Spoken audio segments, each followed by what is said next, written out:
మన ఇంట్లో ఉంటే ఏం జరుగుతుంది? దీని వెనక ఉన్నటువంటి ఆయుర్వేద గుణాలేంటి? మన ఆరోగ్యాన్ని ఈ శంకుపుష్పం ఏ విధంగా మెరుగుపరుస్తుంది? అలాగే ఆధ్యాత్మిక పరంగా మన ధర్మశాస్త్రాల్లో ఈ చెట్టు గురించి ఎలాంటి అంశాలు తెలియచేయటం జరిగిందో వివరంగా ఈ వీడియోలో మీరు తెలుసుకోబోతున్నారు. ఇప్పటివరకు మీరు మా ఛానల్‌ని సబ్స్క్రైబ్ చేసుకోకపోతే వెంటనే సబ్స్క్రైబ్ చేసుకోండి. సబ్స్క్రిప్షన్‌తో పాటు ఆ పక్కనే ఉన్నటువంటి బెల్ ఐకాన్‌ని క్లిక్ చేయటం వల్ల మేము అప్లోడ్ చేసే ప్రతి వీడియో కూడా మీకు నోటిఫికేషన్ రూపంలో వస్తుంది. ఏమాత్రం ఆలస్యం చేయకుండా వీడియోలోకి వెళ్దాం. ఈ శంఖ పుష్పం పుష్పించే మొక్కల్లో ఫ్యాబిసీ కుటుంబానికి చెందిన తీగజాతి మొక్కే ఇది.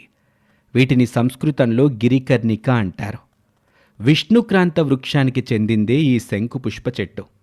వినాయక చవితి రోజున చేసుకునే వరసిద్ధి వినాయక ఏకవింశతి పత్రి పూజా కార్యక్రమంలో కూడా ఈ ఆకు పదవదిగా ఉపయోగిస్తూ ఉంటారు. ఈ మొక్కలు ఆసియా ఖండానికి చెందినటువంటివి. ఆ తర్వాత ఇప్పుడు ఇవి ప్రపంచ